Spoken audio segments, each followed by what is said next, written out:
रायपुर के मोमिनपारा में पुलिस ने मारा छापा। मौके से बड़ी मात्रा में मिला गौमांस। गुस्साए गौ सेवकों ने किया चक्का जाम। हिरासत में एक आरोपी। आज रायपुर में पूर्व मंत्री कवासी लखमा से होगी पूछताछ। आबकारी घोटाला मामले में ईडी करेगी सवाल जवाब। आज रायपुर में बीजेपी की अहम बैठक। निकाय और पंचायत चुनाव की तैयारी पर होगी चर्चा। सीएम विष्णु देसाई भी होंगे शामिल।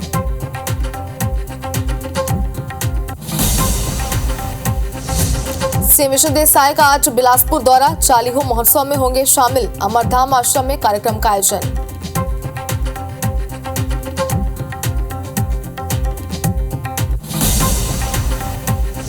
रायपुर में गृह मंत्री विजय शर्मा ने की मैराथन बैठक। नशे के अवैध कारोबार से जुड़े लोगों की संपत्ति होगी कुर्क। संलिप्त पुलिसकर्मियों पर भी होगी कार्रवाई।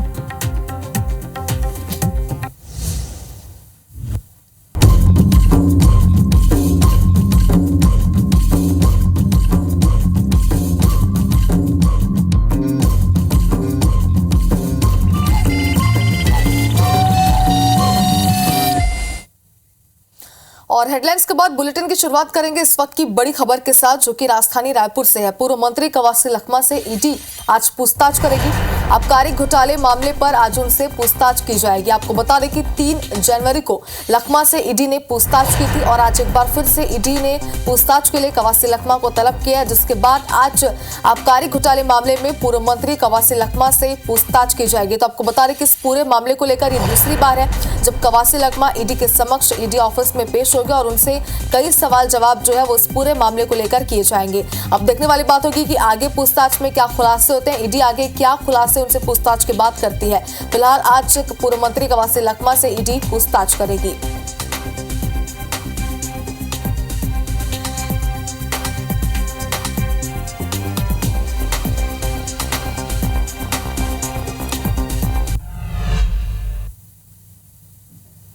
और इसी बीच एक और बड़ी खबर आप तक पहुंचा दें। राजधानी रायपुर के मोमिनपारा में गौकशी का मामला सामने आया है। यहाँ सूचना पर पुलिस ने एक घर पर छापेमार कार्रवाई की, जिसमें मौके से बड़ी मात्रा में गौमांस मिला है। गौमांस के साथ तराजू, मांस काटने का सामान, लकड़ी के बड़े बड़े टुकड़े, खून के धब्बों के साथ ऑटो और रस्सियां भी मिली है। आरोप यह है कि घर के 3 कमरों में गौकशी का काम हो रहा था। मौके से खुर्शीद अली नामक शख्स की आईडी भी मिली है। घर से 2 से 3 यहाँ पर डायरियां भी मिली, जिसमें खरीदने बेचने वालों के नाम, वजन और रेट लिखा हुआ है। मामले को लेकर गुस्साए गौ सेवकों ने चक्का जाम किया और अपना आक्रोश जाहिर किया। वहीं गौ सेवकों ने बताया कि पहली बार दरवाजा खुलने पर अंदर 2 आदमी और 2 से 3 महिलाएं दिखाई दी थी। जांच के समय बिजली भी चली गई, जिससे 4 से 5 लोग पिछले दरवाजे से फरार हो गए, लेकिन अवशेषों से स्पष्ट है कि गौकशी की गई है। वहीं पुलिस ने एक आरोपी को हिरासत में लिया है और कानूनी कार्रवाई के लिए मांस के सैंपल को जांच के लिए लैब भेजा है।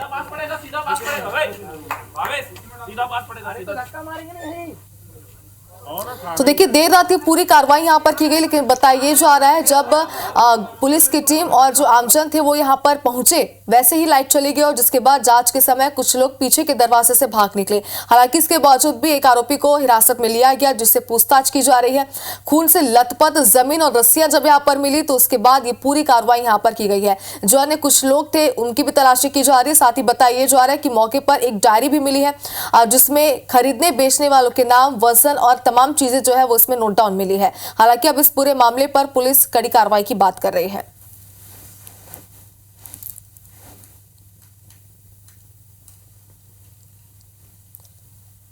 मोमिनपारा में गौमांस की बड़ी खेप पकड़ाने के बाद हिंदू संगठनों में काफी नाराजगी है और देर रात को ही हिंदू संगठन के जो सदस्य हैं उन्होंने सड़क जाम कर दी है। हम खड़े हैं आजाद चौक के सामने और जी रोड आप देख रहे हैं, यहाँ पर गाड़ियां लगाकर रात को ही चक्का जाम कर दिया। जो अभी आप लोग क्या चाह रहे हैं, किस बात? अभी हमारी सबसे पहले ये मांग है कि जो अपराधी है उसके घर को तोड़ा जाए और उक्त स्थान पे 3 से 4 जगह वहाँ पे गौ माता की हत्या होती है, उसको बंद किया जाए और जितने भी घर में हत्या होते हैं जो संदेही है उनके घर को सील किया जाए। और आप मौके पे पहुंचे थे तो क्या दिखा था, बताएं सर। वहाँ पे कटा हुआ पूरा गौ मांस मिला है और ये सब जरूरी है। आपको बता दूं, बाकायदा देखिए नाम के साथ किलोग्राम लिखा हुआ है, 60 किलोग्राम। आपको मैं पढ़ के बताता हूँ। शाहिद लिखा हुआ है 22 तारीख को, शाहिद 30 किलो, अदनान 60 किलो, ऐसा करके अलग अलग मतलब एक एक कुंटल तक का मतलब हिसाब है इसमें। एक मैं आपको रेट लिस्ट के साथ दिखाता हूँ। ये देखिए 2 किलो 500 रुपये, 1 किलो 260 रुपये, बाकायदा नाम के साथ छोटे, बब्बू मामा, शाहिद, एजाज, साहिल, जौहर, ये तमाम नाम हैं जो सामने लिखे हुए रेट के साथ किलोग्राम के साथ। जो कम घर है उसमें पीछे एक दरवाजा जो पीछे खुलता है और अंदर 4 से 6 जोड़ी जूती थी। तो कितने लोग थे वहाँ पर? हाँ, उसमें से ना 4 आप लोग देखे कितने हाँ लोग? मैं 2 आदमी को देखा था और 2 से 3 औरत थी उसके अंदर। तो उनको जब मारपीट होने लगा, मैं उनको मारने पीटने लगा तो लोग सब भगे। और जब फिर सब पुलिस आए, हाँ पीछे से दरवाजे से भागे और पुलिस आए तो एक जन हाथ से छूट के भगा। तो उसको पकड़ के हम लोग एक जन को रख दिया और पुलिस के रिमांड में कर दिए हैं। ये गौ मांस कट रहा सेज बहार में, और सेज बहार से 6 जगह गौ मांस जाता है वहाँ से।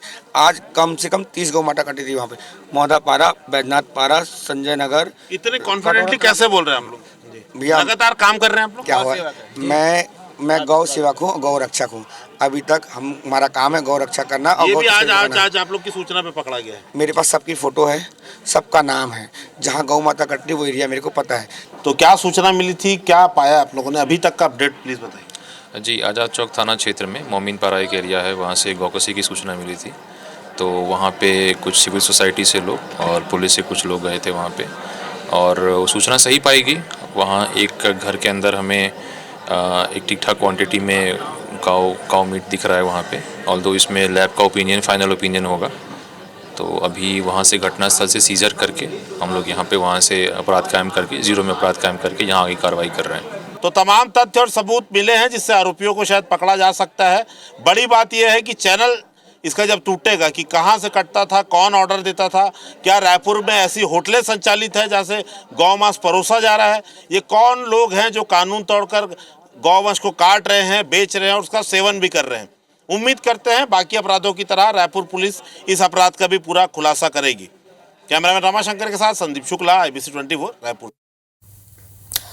तो देखिए पूरी रिपोर्ट आपने देखी और समझा कि क्या ये पूरा मामला था। और देखिए बड़ी बात तो ये रही कि जब IBC 24 की टीम भी देर रात वहां पर पहुंची जहां पर एक कार्रवाई जारी थी, तो वहां के जो आसपास के लोग थे, जो हिंदू संगठन के लोग से, उनसे हमारे संवाददाता ने बातचीत की और आपने देखा कि किस तरीके से जो डायरिया वहां पर मिली है उसमें बाकायदा कितने किलो के कितने प्राइस है, ये तमाम चीजें उसमें लिखी हुई है। जाहिर सी बात है कि वो भी कहीं ना कहीं इस पूरे मामले पर एक सबूत के तौर पर काम आएंगे। और इसके अलावा जब टीम वहां पर पहुंची तो बताया गया कि जैसे ही पुलिस की टीम, प्रशासन की टीम और हिंदू संगठन के लोग उस कमरे में, उस घर में अंदर गए, वैसे ही वहां के लोग जो है लाइट गोल होने के बाद 3 से 4 लोग वहां से तुरंत ही भाग निकले। बताइए जा रहा है कि 2 महिलाओं को भी यहां पर देखा गया जिन्हें हिरासत में लिया है और उनसे पूछताछ की जा रही है। साथ ही अगर देर रात की बात करें तो देर रात को एक आरोपी को यानी कि एक संदिग्ध को हिरासत में लिया गया जिससे पूछताछ जारी है। और चलिए इस पूरे मामले पर एक बड़ा अपडेट निकलकर सामने आ रहा है। सुबह 4 आरोपियों को पकड़ा गया है। पकड़े गए आरोपियों में 2 महिलाएं भी शामिल है। देखिए हम आपको जानकारी भी दे रहे थे कि जो लोगों ने देखा तो 2 महिलाएं भी उसमें शामिल थी। अब उन 2 महिलाओं को यहां पर पकड़ लिया गया है और बताया जा रहा है कि मस्जिद कमेटी के प्रेसिडेंट हैदर अली पर गंभीर आरोप लग रहे हैं। गौकशी को लेकर हैदर अली पर ये गंभीर आरोप लग रहे हैं। देखिए एक नाम भी इसमें सामने आ चुका है जिस पर कई गंभीर आरोप लग रहे हैं। सुबह 4 आरोपियों का पकड़ लिया गया। देखिए आरोपियों की संख्या भी जो है वो लगातार यहाँ पर बढ़ती जा रही है। कल देर रात एक संदिग्ध को हिरासत में लिया गया था, जिसके बाद आज एक बार फिर से 4 आरोपियों को पुलिस ने गिरफ्तार किया है। उनसे पूछताछ की बात की जा रही है। साथ ही मस्जिद कमेटी के जो प्रेसिडेंट है हैदर अली, उनका भी नाम अब इस पूरे मामले पर सामने आ चुका है। गौकशी को लेकर, इस पूरे मामले को लेकर उनका गंभीर आरोप लग रहे हैं।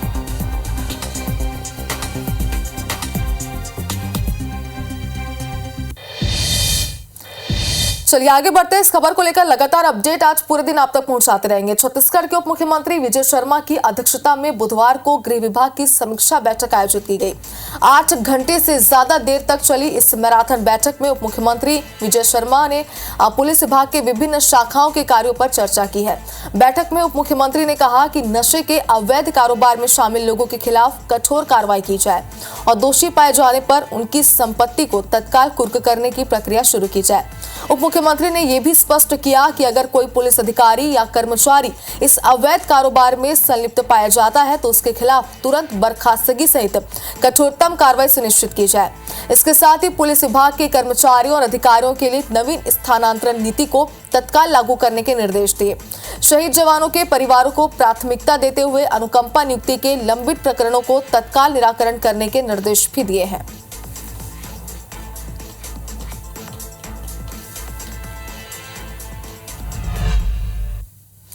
और चलिए अब बात करते हैं प्रदेश के मुख्यमंत्री विष्णुदेव साय के आज के दौरे की। तो आज बिलासपुर के दौरे पर रहेंगे मुख्यमंत्री। चकरभाटा में आयोजित 40वां महोत्सव में वो शामिल होंगे। श्री सिंधु अमरधाम आश्रम में इस कार्यक्रम का आयोजन किया गया है। दोपहर 3:15 से 4:15 तक कार्यक्रम में शिरकत करेंगे। तो मुख्यमंत्री आज बिलासपुर के दौरे पर रहने वाले हैं, जहां पर एक महत्वपूर्ण कार्यक्रम है जिसमें वो शामिल होंगे। श्री सिंधु अमरधाम आश्रम में इस कार्यक्रम का आयोजन किया गया है।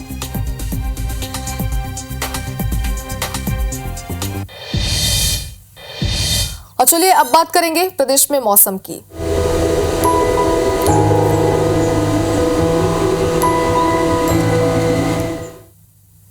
तो छत्तीसगढ़ में कड़ाके की ठंड। अंबिकापुर का तापमान अगर बात करें तो अंबिकापुर का न्यूनतम तापमान 5.8 डिग्री दर्ज किया गया है।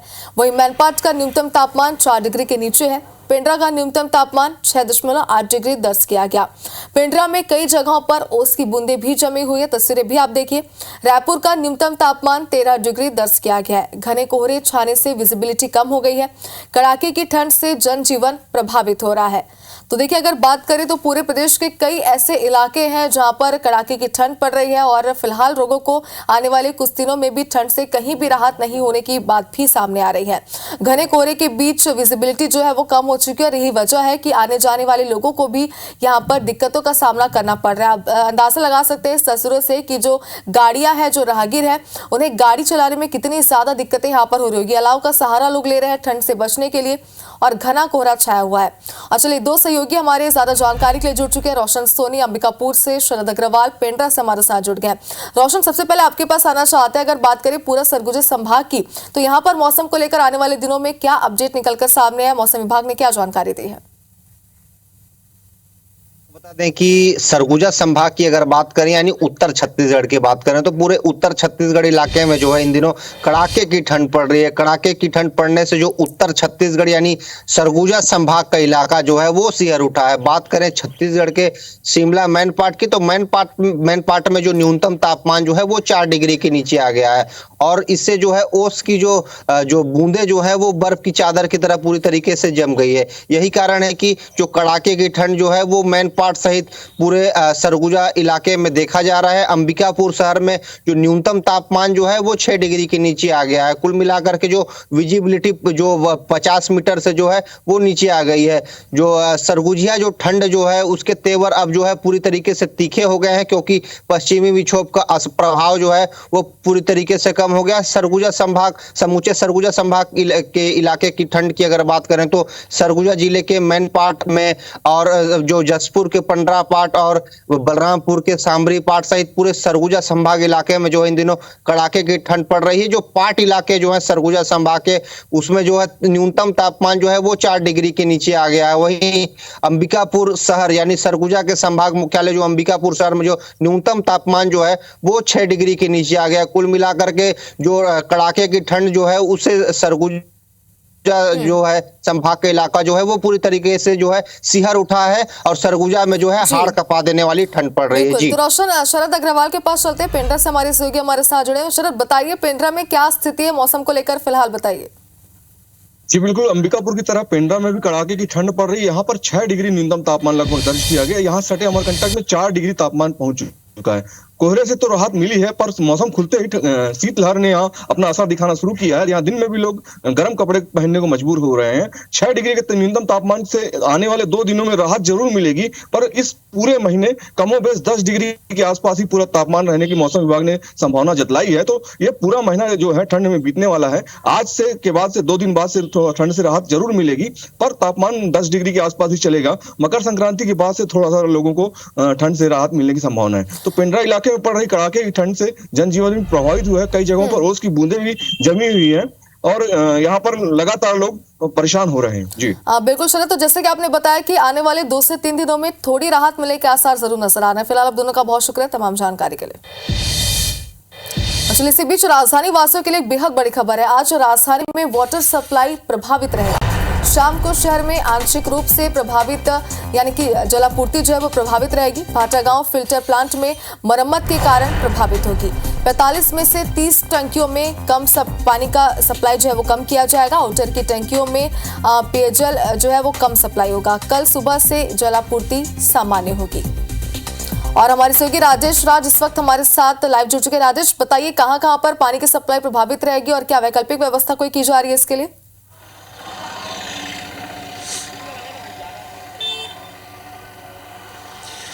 जी बिल्कुल, देखिए एक अपडेट है इस खबर में, और अपडेट ये है कि हालांकि कल ही नगर निगम के अधिकारियों ने इस बात की जानकारी मीडिया हाउस में दी थी। आज वो सभी समाचार पत्रों में खबर भी है और कहीं मीडिया में भी खबर है कि आज शाम ये पानी प्रभावित होने वाला था। लेकिन अभी सुबह जब हमने इस खबर को लेकर दोबारा कंफर्म किया तो अधिकारी बता रहे हैं कि जो शटडाउन था, यानी 45 टंकियों में से जो 30 टंकी में पानी सप्लाई आज शाम नहीं होने वाली थी वो टाल दिया गया है। यानी जो शटडाउन था, पानी नहीं आने वाली जो समस्या थी वो टाल दी गई है और शाम को आज पानी की आपूर्ति रहेगी। तो ये IBC 24 के जरिए पूरे राजधानी रायपुर के तमाम लोगों के लिए एक राहत की खबर है। IBC 24 अपडेट के रूप में ये बता रहा है कि आज शाम जो पानी टंकी से पानी सप्लाई बाधित होने वाली थी, घरों तक पानी नहीं पहुंचने वाला था, वो कैंसिल हो गया है शटडाउन। यानी पानी आएगा और उसमें कोई दिक्कतें नहीं होंगी। मैं जिस जगह पे मौजूद हूँ, पार्षद हमारे साथ हैं सुशीला धीवर जी, वो भी सुबह सुबह निकल जाती है।